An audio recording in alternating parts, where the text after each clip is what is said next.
Hi everyone, this is Asthagill and I have been posting a lot of videos on my YouTube channel Learning Gallery by Asthagill, and this is a podcast series for essay writing in specific. This essay is going to focus on cyber theft.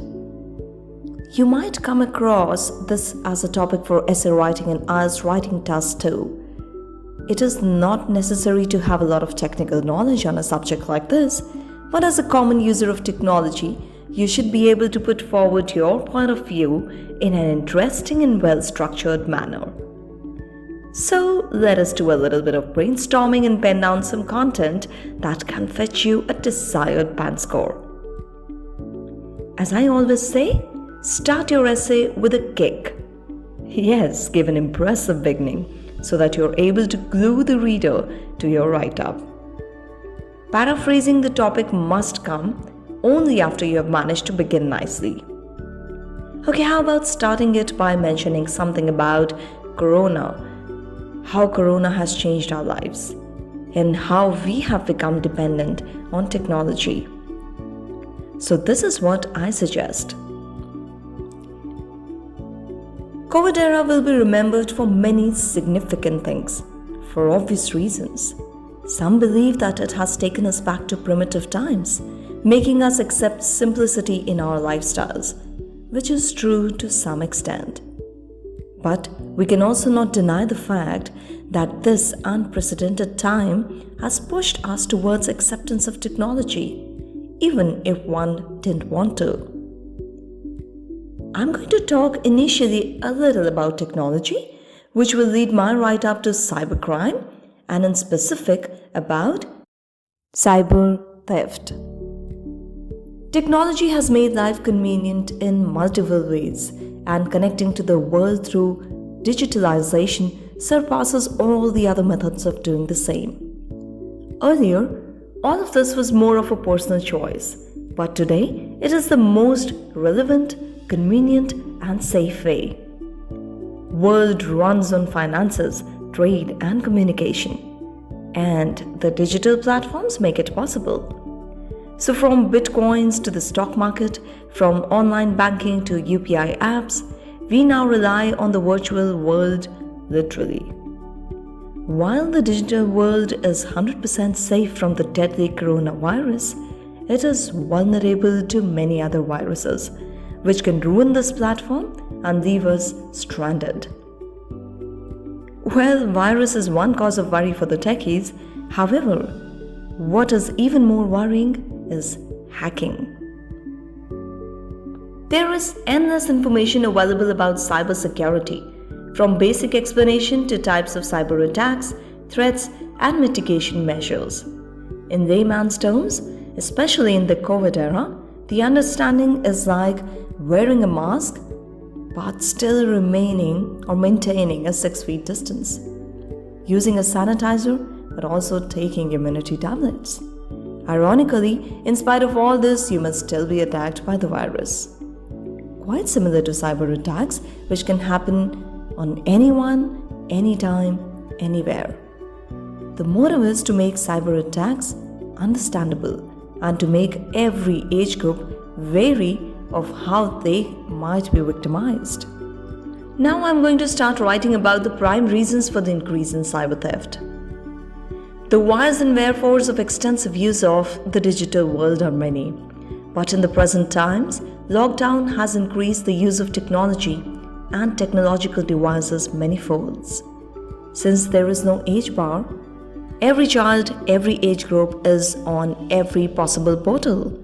Attractive apps and offers via emails, even SMS and phone calls are some chosen ways of entering your virtual space to do the theft. Being mindful of the user's age group, most easy to get befooled are children and users above the age of 50. Terms and conditions apply as applicable to every task in the world, and we take no time in ticking yes to them. Giving access to phone folders, gallery, contacts, etc. We do it all for every new app or site that we visit. Who in the world has the time to read that? We say this The hackers know it, and that's what makes the things easier for them. Thanks to net surfing sites like Google Chrome that we trust blindly, we share our lives in them and given easy access to many unscrupulous elements who within seconds leave us clueless with empty bank accounts. So here I have mentioned no age bar, attractive apps, lengthy terms and conditions, and surfing in Google Chrome and other open search engines as prime causes of cyber theft. Now let us also add a little about the old school thinking. If you ask an Indian traditional woman about the safest place to keep money and other belongings, she would probably point at one of the boxes in her kitchen. After demonetization, I happened to ask a lady why she doesn't accept digitalization, and her answer to this was, "It is like we can't see God, but we know that He's somewhere and we have accepted Him virtually. However, money not in hand and just virtually safe somewhere is a difficult idea to digest." Well, time has changed many of us and we have accepted the cyber world. It has become a compulsion, though reluctantly, especially in the present times. In 2020, when the world came to a standstill, online portals helped us remain on track. We have to use them to fulfill our physiological needs and our basic financial needs. We have to. However, is this taking care of level 2 as mentioned in the Maslow's need-based hierarchy theory? I mean the safety needs? Believe it or not, the figures of cyber theft, popularly known as cybercrime, are by and large bigger than any other theft nowadays. Yes, this is meant to scare you because fear is the only way to make people understand the gravity of issue.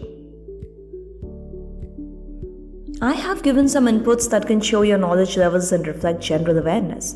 So here in the last paragraph, I mentioned a little about Maslow's hierarchy of needs. Read about it online if you haven't heard of it before. If you use it appropriately, it can make your write-up more meaningful. Moving on, let me now suggest some solutions to this problem. Keeping in mind the present scenario, we have to focus on the device use of every family member. Easy ways of making them cautious can be different for different generations. A child might be explained with a cooked-up story of aliens that may attack us through phones or digital devices. So how about saying that these aliens live in our devices, and if they find children on portals other than those that their parents have given them, or if they fiddle around with videos, the aliens might attack and take away valuables and goodies. Or just simply block every application that can create nuisance. Simple. A naive user, though matured and grown up, must always take advice or help from a well-informed family member or friend before accepting any application or sharing any personal content on call, via SMS or any digital platform. In this category, all age groups fall except for very young children. Okay, and now let us summarize the write-up. Our belief that it cannot happen to me is a high-level hazardous behavior. We need to know what cybercrime is and spread awareness. We need to learn ways of taking necessary precautions, and we need to start keeping an eye on all our virtual data, similar to those women who hide money in the kitchen box. You know what? I feel it is not fair to end the essay without a good closing statement. Leave the readers with some thought-provoking content. So how about something like this? People are scared of getting married, but it doesn't mean that they should stop believing in the nuptial connections. Cyber theft should not stop one from using the digital platforms.